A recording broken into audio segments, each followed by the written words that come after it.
After years of paying my husband's nephew's tuition, one birthday dinner insult made us cut off his entire ungrateful family.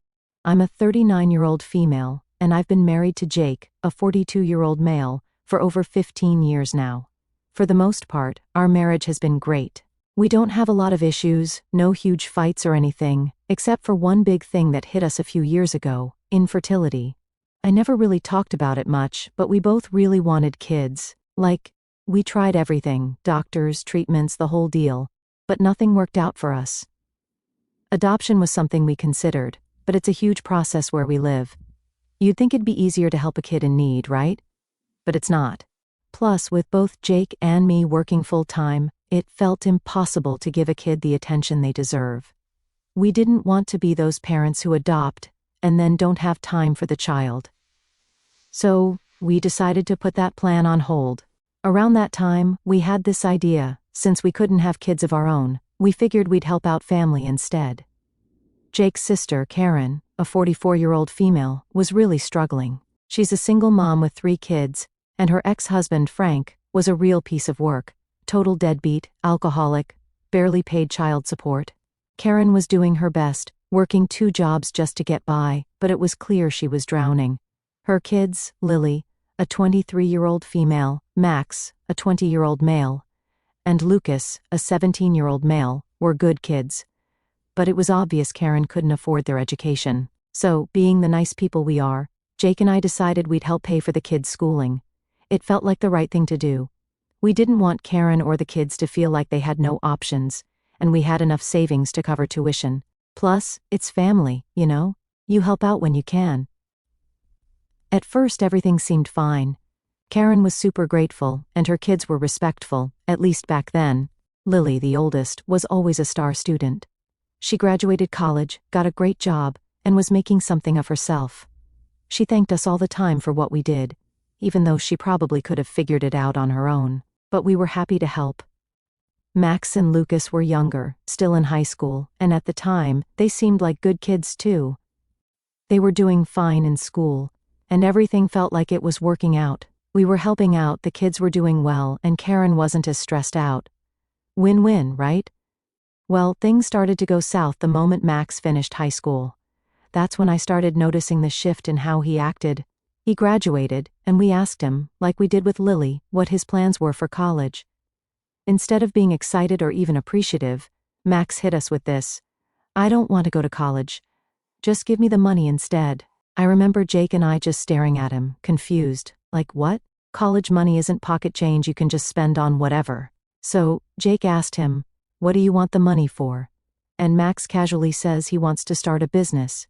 He said it like we should have known already. Now, don't get me wrong, starting a business isn't a bad idea if you've got a plan, but Max didn't have one. He had no idea what kind of business he wanted to start.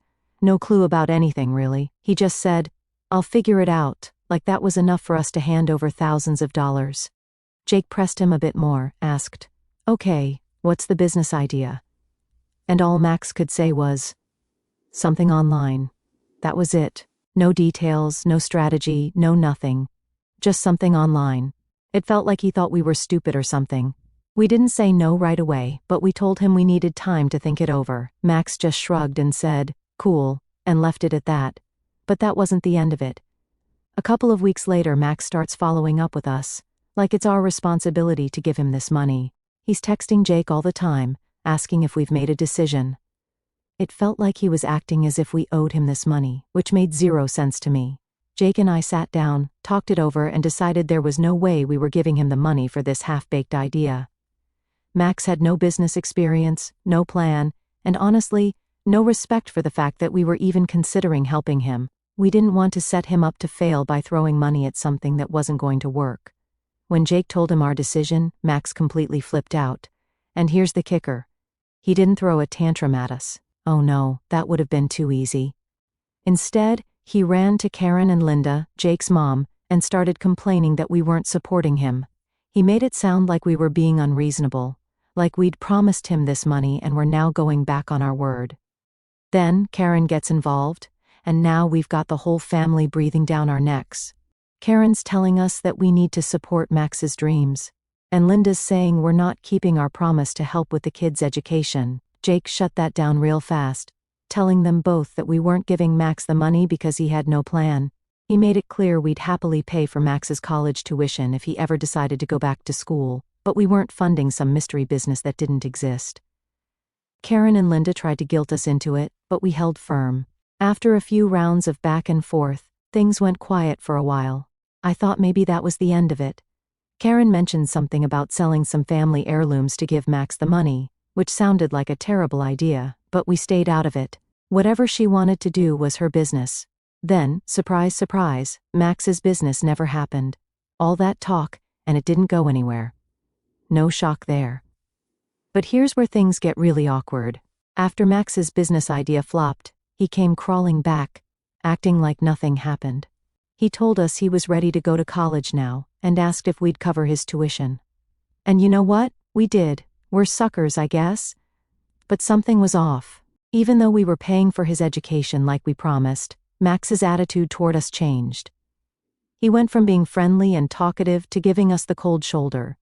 It was like, all of a sudden, we weren't good enough for him. He'd barely talk to us at family gatherings, and when he did, it was short, one-word answers. No thanks, no appreciation, just silence. That's when I realized that maybe this whole thing was a mistake. Helping Karen and her kids was supposed to be a good thing, but now it felt like we were dealing with a couple of entitled brats who didn't give a damn about anything but the money. And that's just the start of where things went wrong, but I'll get to the rest later. So, after all that back and forth with Max's failed business idea, things were awkward, but we thought we'd moved past it. He was back in college, and we were paying for his tuition, just like we said we would. But then, Karen invited us to dinner for Lucas's 17th birthday, and let me tell you, that's when everything went downhill fast. Now, going into this dinner, I wasn't exactly thrilled. Things had been tense ever since Max pulled that stunt with the business, but Jake thought it would be a good idea for us to go and try to keep the peace, family and all that. So, I agreed. But I had this feeling in the pit of my stomach that something was off. I just didn't know how bad it was going to get. We get to Karen's house, and at first, everything seems pretty normal. The kids are there, Karen's there, and Linda, Jake's mom, is there too, of course. We sit down for dinner, and right away, I can tell something's different with Max. He's always been kind of distant since the whole business blow up, but this time, he's barely talking to us, just quick answers, no real conversation, and he's not making any eye contact. I try to ignore it and focus on Lucas's birthday. It's his day after all, and I don't want to make it about the awkwardness between us and Max. But then, about halfway through the dinner, Lucas suddenly drops a bomb on me. Out of nowhere, he looks straight at me and says, "How could Jake even find you attractive? You're so old and ugly." I froze. I literally didn't know what to say. I mean, what do you even say to something like that? I could feel the blood drain from my face, and I just sat there staring at him, trying to process if I actually heard that right. It felt like time stopped for a second. Like, did this 17-year-old kid really just insult me like that at his own birthday dinner? Before I could even react, Jake was already on his feet. He snapped. He's usually pretty calm, but this time, he was furious. He turned to Lucas and said, "What the hell did you just say?" The whole table went dead silent. And you know what the worst part was? Karen, Max, and Linda. They were all laughing, like Lucas had just made the funniest joke in the world. They didn't seem to care that I was sitting there, totally humiliated, trying to figure out what I did to deserve that kind of insult. Jake wasn't having any of it. He turned to Lucas and said, "Apologize right now." But Lucas just smirked and said, "What? It was just a joke." That's when I lost it. I could feel my face burning with embarrassment and anger. It wasn't just a joke, and he knew it. They all knew it. I turned to Karen, hoping she'd step in and tell her son to knock it off. But instead, she just shrugged and said, "Come on. It's his birthday. Don't ruin the night over something so small. He's just a kid." Just a kid? Are you kidding me? He's 17, not 7. He knew exactly what he was doing, and the fact that she was brushing it off like it was no big deal. I couldn't believe it. Jake was livid. He told Lucas again, "Apologize, or we're leaving." Lucas just sat there, grinning like he'd won something, and Karen, she just sat there too, like this was all totally fine. Linda, of course, chimed in with her usual, "People can have opinions," as if calling me ugly at a family dinner was some kind of valid criticism. That was it. Jake stood up, grabbed my hand, and said, "We're leaving. This conversation isn't going anywhere until you all apologize to her." As we were standing to leave, Linda grabbed my arm and tried to pull me back into my chair. "Come on, it's his birthday. Don't make a big deal out of this. He didn't mean anything by it," she said, as if I was the one making things awkward. She actually had the nerve to tell me that I should know how to handle criticism from kids. I yanked my arm away from her and said, "He's not a kid, and even if he was, it's your job to teach him damn manners." And here's the kicker. While all this was going on, I could see Lucas and Max sitting there, smirking, like this whole thing was some kind of game to them. They thought it was funny, like they'd accomplished exactly what they set out to do, make me feel like crap. I stared at them both and said, "It's not funny. You guys are mean, and one day, you're going to pay for treating people like this." Then I walked out before anyone could say anything else. Jake followed right behind me, fuming. As we got in the car, I could feel the anger bubbling up inside of me. I was shaking, not because of what Lucas had said, but because of how everyone else acted like it wasn't a big deal. Like it was my problem for being upset. Like I was the one overreacting. We drove home in silence, but I could tell Jake was just as furious as I was. When we got home, we didn't even talk about it. We both just needed to cool down and process what had happened. But it didn't stop there. A week later, Karen and Linda showed up at our house, unannounced, trying to apologize. I'll save the details of that disaster for later, but let's just say it was one of the fakest apologies I've ever heard. And you know what? Lucas never apologized, not once. The whole thing was a wake-up call for me. I realized that no matter how much we helped Karen and her kids, no matter how much we gave, it didn't matter. They didn't respect us. They didn't care about us. And that was the moment I knew things were never going to be the same again. So after that whole disaster at Lucas's birthday dinner, Jake and I decided to keep our distance from Karen and the rest of them. Honestly, we were done. You can only take so much disrespect before you just stop caring. But of course, it didn't take long for them to come crawling back. And surprise, surprise, they didn't come back with any real apologies. No, they came back because they wanted something from us. It had been maybe a week since the dinner incident when I came home one afternoon to find Karen and Linda standing in our living room, arguing with Jake. I hadn't even made it all the way inside the house before I knew this was going to be bad. They were going at it. Karen trying to talk Jake into something, Linda standing there with that usual look on her face, like she was trying to play peacemaker but also clearly on Karen's side. I walked in, acting like I didn't even see them, and went straight to our bedroom. I was done with all of it. I didn't want to hear whatever excuses or nonsense they were about to throw at us, and I definitely didn't want to listen to Karen's fake apologies. But of course, Karen couldn't just let it go. She followed me to the bedroom, knocking on the door like she was going to solve everything with a little chat. She comes in with Linda, and they both start with the same tired lines. "We're so sorry about what happened. We talked to Lucas, he feels terrible about it, blah blah blah." I didn't believe a word of it. So I just said, "Okay, where is Lucas then? If he's so sorry, why isn't he here apologizing himself?" Karen stumbles over her words for a minute and finally says something like, "He's too embarrassed to face you, but we're here to apologize on his behalf." Yeah, right. Lucas wasn't embarrassed. He was too full of himself to care. They were only there because they needed money again, and it wasn't long before the real reason for their visit came out. After a few minutes of awkward fake apologies, Karen finally says, "Lucas is getting ready to graduate high school, and he wants to go to college. And, well, we're hoping you guys will help out with tuition, like you did with Lily." I just sat there staring at them, wondering if they even realized what they were asking. After everything that had happened, after the way their kids had treated me, they were really standing there asking for money, like nothing had happened. No real apology, no accountability, just straight to asking for favors. I looked at Jake, waiting for him to say something, but he just stood there, arms crossed, fuming. So, I finally said, "We're not paying for anything until Lucas apologizes. And not through you. He needs to come here and say it to my face. Until that happens, don't ask us for anything." Karen and Linda looked stunned, like they couldn't believe I'd said that. Karen immediately tried to backpedal, saying that Lucas shouldn't be punished for what he did. that he was just a kid and didn't deserve to miss out on college because of his brother's mistake. But here's the thing. Lucas wasn't exactly innocent either. Sure, he didn't call me ugly like Lucas did. I assume this is a typo in the original text and refers to Max not being innocent either. But he'd been sitting there, laughing along with him. He didn't step in and say it was wrong, didn't stand up for me or Jake. He was just as bad in my opinion. So, I wasn't feeling too sorry for him at that moment. Jake finally chimed in, telling Karen and Linda, "Look, we've done a lot for you and your kids, but respect goes both ways. And we're not giving you a single cent until your sons grow up and learn some respect."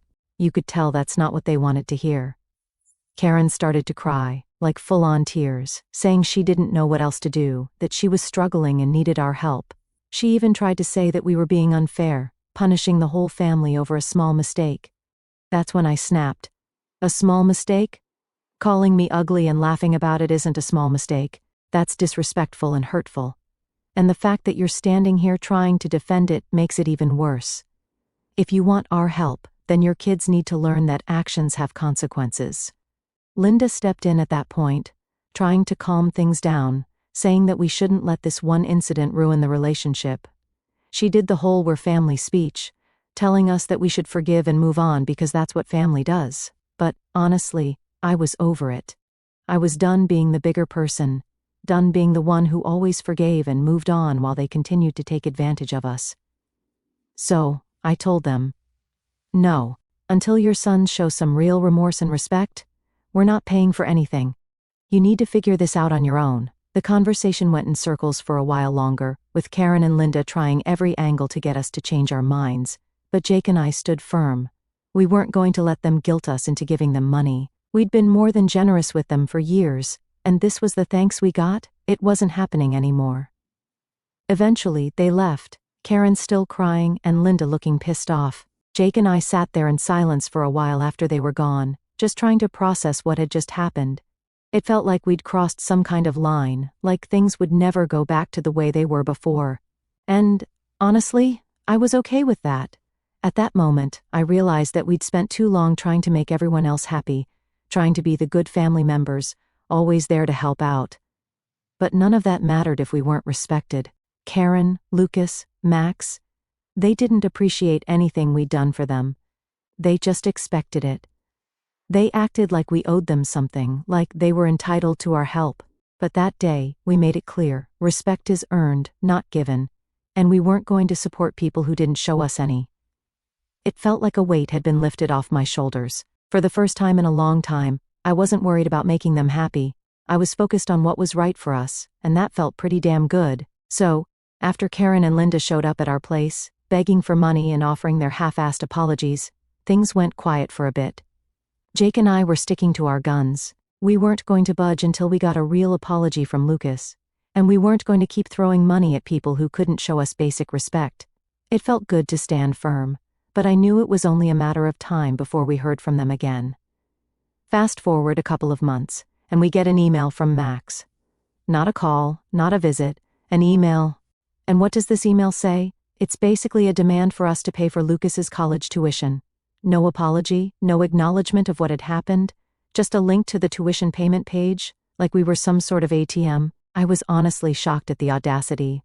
After everything that happened, after the way we were treated, they really thought they could just email us, and we'd hand over the money? No explanation, no "hey, sorry for the way things went down," just a cold, business-like email. Jake and I didn't even bother replying. We just let it sit there in our inbox, ignored. We figured if they want something from us, the least they could do is make the effort to talk to us like human beings. But then, 2 weeks later, Jake gets a phone call from his mom, Linda. And, of course, she's calling to tell him that Max had been waiting on the payment for Lucas's tuition, and asked if maybe Jake had missed the email. Jake, he wasn't having any of it. He straight up told her, "Max who? I don't know him."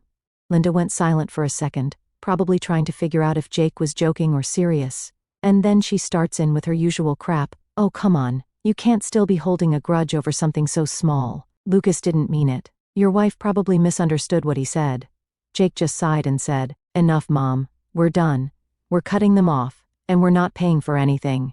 If they can't respect us, then they're on their own." Now, you'd think that would be the end of it, but of course, it wasn't.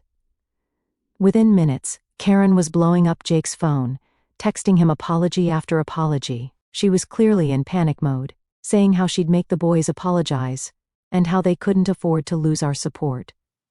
It was all pretty pathetic, honestly. If they were really sorry, they would have apologized a long time ago, without having to be threatened with losing our money. Jake didn't respond to any of her texts. He wasn't interested in half-hearted apologies that were only coming because they needed something from us. And I was completely on board with that. We'd been more than generous for years, and all we'd gotten in return was disrespect. The next day, I came home to find Karen and Linda standing outside our house, waiting for us. They didn't even bother calling ahead, just showed up, like we were supposed to drop everything and deal with them. I could already feel my blood boiling before I even got out of the car. Jake and I walked up to the door, and before I could even put the key in the lock, Karen launched into this whole speech about how sorry they were, and how they couldn't survive without our help. She was crying, of course, because that's her go-to move when she doesn't get what she wants. Jake didn't let her get far. He cut her off and said, "We're not doing this. We don't welcome people who disrespect us into our home, and we're not going to support people who don't appreciate what we've done for them. You should have come to us with an apology a long time ago, not just because you need money now." Karen was desperate. She started pleading, saying that she and the boys were really sorry and just wanted another chance. But Jake wasn't buying it. He asked her, "If the boys are so sorry, why aren't they here with you right now? Why didn't they come to apologize themselves?" Karen froze for a second, and that's when Linda stepped in, trying to smooth things over, like she always does. "You know how kids are," she said. "They're young and hormonal, and they don't always think about the consequences of their actions. But we, as adults, should know better. We shouldn't let this one mistake ruin their future." And that's when I lost it. I wasn't going to let her keep making excuses for those entitled brats. Calling me ugly and laughing about it isn't some teenage mistake. I told her, "That's pure disrespect. And the fact that you're standing here defending them instead of holding them accountable just shows why they act the way they do. They've never had to face any real consequences for their behavior because you've always covered for them." I could see the look on Karen's face, and I knew she wasn't expecting me to come at her like that. But I wasn't done. "I feel sorry for your boys," I told her, "because they're going to have a hard time in life if they don't learn some basic respect. And that's on you, Karen. You've let them grow up thinking they can treat people however they want and still get whatever they ask for. That's not how the world works." The whole time, Linda just stood there, looking like she wanted to say something but didn't know what. Karen, on the other hand, was starting to get defensive, like she was about to argue back, but Jake stepped in before she could. "We've given you plenty of chances," he said, "but this is it. We're done. Don't ask us for anything else." Karen started crying again, trying to play the victim, but neither of us were falling for it. Jake just opened the door and said, "It's time for you to go." They left after that, and honestly, it felt like a weight had been lifted off my shoulders. For years we'd bent over backward to help Karen and her kids, and for what? Nothing but entitlement and disrespect. I knew we'd made the right choice. We were being taken advantage of, and from that point on, we were cutting them off completely. No more money, no more help. They were on their own, and if that meant they had to struggle a little to learn some lessons, then so be it. Update 1. After we told Karen and Linda to leave and made it clear that we were cutting them off, I thought we might finally get some peace, but that's not how things go with people like them, I guess. If you're thinking they left us alone after that, you'd be wrong. It didn't take long for them to come back around, trying different ways to guilt us into giving them what they wanted. This time, though, we didn't cave. We were done. So, a few weeks after the big confrontation at our house, Jake and I got invited to a family event. Jake's grandfather was turning 75, and the whole family was going to be there to celebrate. We weren't sure if we wanted to go. The idea of spending a day surrounded by Karen, Max, and Lucas didn't exactly thrill me. But Jake's grandpa had always been good to us, and we didn't want to miss his big day because of the drama. So, we decided to go. When we got there, everything seemed fine at first. People were mingling, laughing, and catching up. Grandpa was in a good mood, and it looked like the day was going to go smoothly. We'd managed to avoid Karen and her boys so far, which was already a win in my book. But of course that wasn't going to last. I should have known better. I was standing with Jake, talking to his cousin, when I noticed Lucas and Max watching me from across the room. They weren't even trying to hide it, just standing there, staring at me like I was some sort of joke. I ignored them at first, trying not to let it ruin my mood, but I could feel their eyes on me the entire time. Every time I glanced their way, they were whispering to each other, smirking, like they were up to something. Now, I'm not the type of person who lets things slide easily, but it was Grandpa's day, and I didn't want to cause a scene. I tried to tell myself I was overreacting, maybe they weren't even talking about me, and I was just being paranoid. But that feeling in my gut was telling me I wasn't wrong. Then, during the toast, Jake's dad was giving this heartfelt speech about family and how much Grandpa meant to all of us. I caught Lucas staring right at me, whispering something to Max. Max laughed, and I could see them both looking down at my dress, grinning like idiots. It was disgusting. These kids were half my age, and they were acting like creeps, checking me out and making jokes, like they were in some kind of middle school locker room. At that moment, I decided I wasn't going to just sit there and take it. Enough was enough. I'd been quiet too many times, let too many things slide, and I wasn't about to let them keep disrespecting me like that, especially not in front of Jake's entire family. After the toast, I walked straight over to them. They were still smirking and whispering when I got there, and as soon as they saw me coming, their faces changed. They clearly didn't expect me to confront them. "What's so funny?" I asked, crossing my arms and staring them down. They both looked at each other, then back at me, playing dumb, like they had no idea what I was talking about. "What?" "We weren't talking about you," Max said, trying to act all innocent. "Yeah, we were just joking around," Lucas added, but I could tell by the look on his face he was lying. I wasn't buying any of it. "You think I'm stupid? You've been staring at me all day, laughing and making comments. If you've got something to say it to my face." For a second, they both just stood there, frozen. Lucas looked like he was going to say something, but then Max, who I guess thought he was being clever, muttered under his breath, "What a witch." And they both started laughing. That's when I lost it. I stepped forward, getting right in Max's face, and I wasn't about to let him get away with it this time. "What did you just say?" I snapped. Max went pale, clearly not expecting me to call him out. He mumbled something about it being a joke, but I wasn't letting him off the hook. "You think it's funny to talk about people like that? You think it's okay to treat me this way after everything Jake and I have done for your family? This is how you repay us?" Lucas started to backpedal, apologizing, saying that they didn't mean anything by it, but it was too late. I wasn't interested in their half-hearted excuses. Jake must have noticed something was going on because before I knew it, he was standing next to me, asking what happened.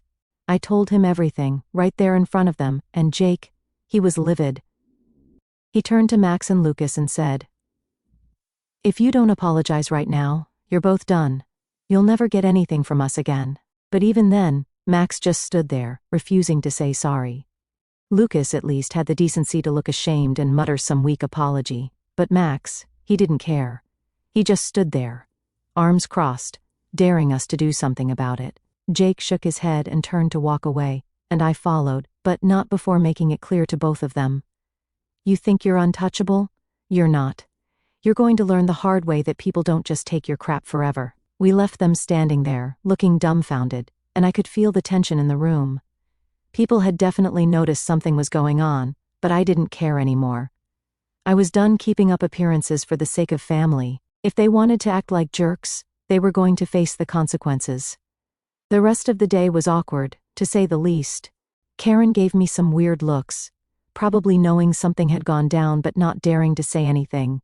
Linda avoided us altogether, which was just fine by me. Jake and I spent most of the day keeping to ourselves, but we made sure to stay until the end for Grandpa's sake. We weren't going to let those kids ruin the day for him. As soon as we got home, I knew things were never going to be the same again. We'd drawn a line in the sand, and they'd crossed it. From that moment on, we were done with them for good this time. Update 2. After that disaster of a family event, Jake and I knew we were done with Karen, Max, Lucas, and pretty much anyone who thought we'd just keep putting up with their crap. But of course they didn't make it easy to cut ties. Karen and Linda kept trying to contact us, as if they could somehow undo all the disrespect with a few fake apologies. One day, about a week after the family event, I was at home, minding my own business. when my phone started blowing up with texts. First it was Linda, then Karen. They both sent long messages, practically begging us to let bygones be bygones and move past this. I didn't even have to read the whole thing to know what it was. More guilt trips, more attempts to make us feel bad for not being forgiving enough. I didn't respond. Neither did Jake. We weren't about to fall into that trap again. We'd already made our decision, and we weren't going to let them weasel their way back into our lives just because they needed something from us. Then, a couple of days later, Karen showed up at Jake's work. She didn't text, didn't call, just showed up, like that would somehow fix everything. She sat in the lobby for over an hour, waiting for Jake to come out and talk to her. But when Jake found out she was there, he didn't even bother going down. He told the receptionist to let her know he was busy and couldn't see her. Karen left after a while, probably realizing her guilt trip tactic wasn't going to work this time. But that wasn't the end of it. A few days later, I got a message from Lily, Karen's oldest daughter. Now, Lily was always the one we actually liked. She was respectful, she worked hard, and she didn't seem to have that same entitled attitude that Max and Lucas had. She had moved away for work and was doing great, so we didn't expect to hear from her in the middle of all this drama. Her message was short but straight to the point. She apologized for how her family had treated us, and told me she completely understood why we'd cut them off. She even said she'd had her own issues with Karen and the boys lately, and that she wasn't surprised things had blown up like they had. Lily didn't try to guilt me, didn't ask for anything. She just said she hoped we were doing okay, and wanted us to know that she was on our side. I'll be honest. That message meant a lot. It reminded me that not everyone in that family was a lost cause. Lily was proof that you could grow up in the same environment and still turn out to be a decent person. We responded to her, thanked her for her kind words, and let her know we appreciated her reaching out. It was a small moment of peace in all the chaos, and honestly, it made me feel better about the whole situation.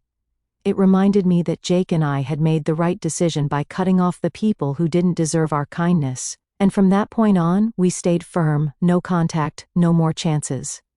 We were finally free of their drama, and honestly, it felt like a weight had been lifted off our shoulders.